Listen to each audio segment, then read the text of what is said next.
안녕하세요. 엔지니어 TV입니다. ESS 시대 이전부터 온다고 했죠. 테슬라 이번 실적으로 ESS 시대는 이제 와 있다고 봐야겠습니다. 해당 내용 알아보겠습니다. 테슬라는 24년 2분기에 9.4기가와트의 에너지 저장 장치를 설치했습니다. 이는 역대 최고로 전분기 대비 100% 이상 성장한 겁니다. 테슬라는 그림에도 나오지만 2019년 이전부터 에너지 저장 장치 사업을 진행하고 있었습니다. 먼저 가정용 태양광하고 ESS를 결합한 시스템을 판매했었는데요. 이때 배터리는 삼성 SDI가 공급하기도 했습니다. 그 이후 대용량 ESS 이름은 메가팩으로 22년 말부터 상승 곡선을 그리기 시작하는데요. 현재 생산이 풀캡화 상태인 겁니다. 이 추세라면 24년 40기가 이상 설치될 것으로 보는데요. 현재 캐파는 레스롭 40기가, 상하이 60기가, 100기가 캐파, 이렇게 대규모의 배터리가 향후 필요합니다. 테슬라 에너지 저장 시스템의 가격은 메가와트당 50만 달러 정도 됩니다. 9.4기가면 4억 달러 정도 되는데요. 2분기 매출은 하나 5천억 원 정도 됩니다. 이것을 연간으로 보면 2조 원 이상입니다. 그리고 지금이 상승 초입이라는 거죠. 영업이익률이 높았을 때 40%에 달했습니다. 근데 이 영업이익률은 향후 줄어들 겁니다.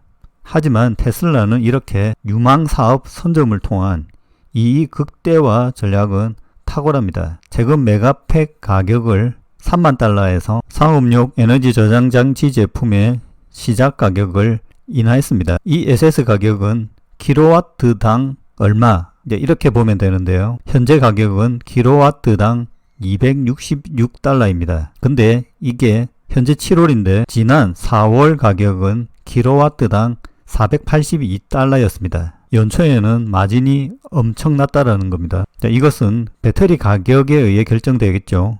배터리 공급 업체의 가격에 따라서 결정이 되는데 향후 매출 성장이 예상되는 만큼 영업이익률은 다소 떨어질 겁니다. 하지만 테슬라의 이런 마진이 가능한 이유가 뭘까요?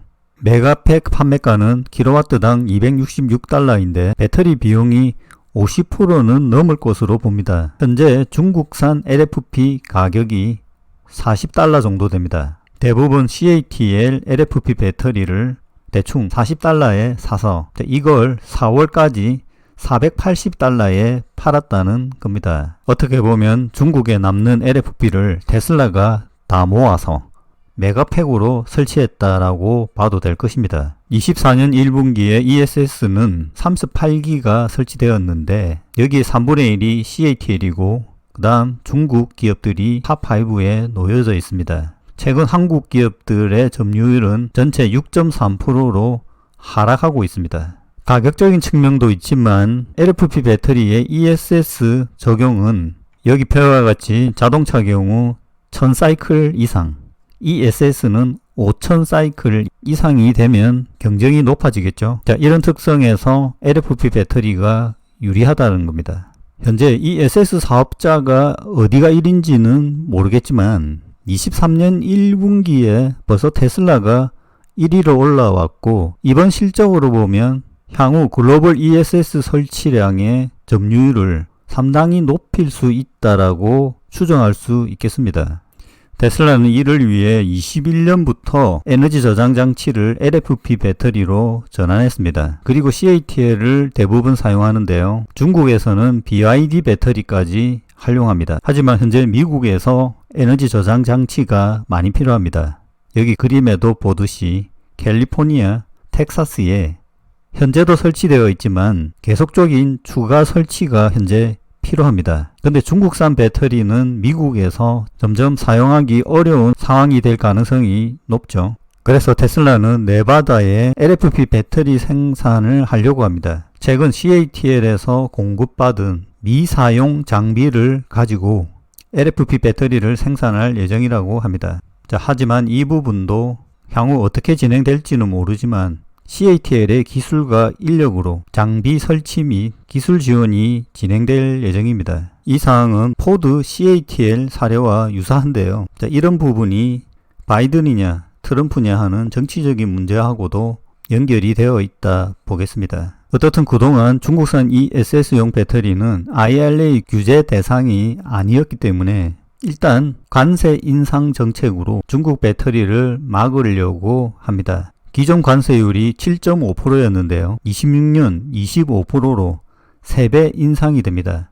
한국 배터리는 이 가격까지 만족시키는 LFP 배터리를 미국에서 생산할 수 있어야 합니다. 일단 여러 경쟁 관계로 검토해 보면 중국산 배터리에 관세 25%를 적용하면 미국산 LFP 배터리보다 비싸질 것으로 예상은 됩니다. 생각해보면 중국산 LFP 배터리도 추가의 가격 하락은 현재 어려운 상황이고 일부 정부 보조금으로 인해 그 가격을 유지할 수 있다라는 의견도 있습니다. 현재 중국은 LFP 배터리 생산으로 얻는 이익이 아주 적다고 보는 것이 맞을 겁니다.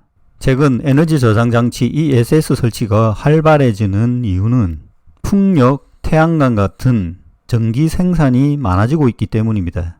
풍력과 태양광은 단독 운영이 불가하고 ESS와 결합이 되어야 하는데 최근 배터리 가격도 상당히 싸졌기 때문입니다. 그래서 현재가 에너지 저장 장치를 대량 설치할 가장 좋은 기회가 되는 겁니다. 어떻든 현재로는 전기차 판매에 의해서 전기차 가격과 배터리 가격이 하락되었지만 저가 전기차 그리고 ESS의 대량 설치로 인해 향후 배터리 수요가 턴할 가능성도 높습니다. 현재 미국에서는 태양광 발전과 배터리를 결합하는 이런 방식에 대해서 보편적으로 적용되어야 한다라는 인식이 확산되고 있습니다. 이렇듯 ESS 설치는 더 늘어날 것으로 봅니다. 그리고 에너지 저장 장치는 향후 우리 주위에 많이 움직이는 상태로 놓여 있을 것으로 보는데 여기에도 테슬라의 계획이 들어 있습니다. 다소 길지만 2034년에 테슬라는 1억 대의 로보택시와 10억 대 이상의 옵티머스 로봇을 운영할 것이라는 계획입니다. 현재 기술적으로는 불가능한 상황은 아닙니다. 시장이 열려야 되겠죠. 여기에 배터리도 설치되지만 주위에 이 로보택시와 로봇이 에너지 저장 기능도 하게 될 것입니다. 이런 생각은 21년 현대 아이오닉 광고에서도 V2L 전기차와 홈과의 전기 공급 관계를 양방향으로 구현할 수 있다는 것을 광고로 보여줬습니다. 전기자동차를 단순히 이동수단으로만 생각하는 시대는 지났습니다. 전기차에 장착된 배터리가 이동하는 에너지 저장 장치가 되는 시대가 도래했기 때문입니다. 이 개념은 20년 초부터 사업자들이 알고 있었지만 이 사업으로 처음 이익 극대화를 시작하는 기업은 테슬라였습니다. 석유의 시대에서 전기의 시대로 전환되고 있고 여기에서 이 모빌리티 사업이 시작되며 첫 번째 전기자동차, 그 다음 에너지 저장 장치, 향후 로봇까지 이어질 것으로 봅니다. 현재 에너지 저장 장치 사업은 시작되었고 우리 주위에 나타날 것으로 봅니다. 마치겠습니다.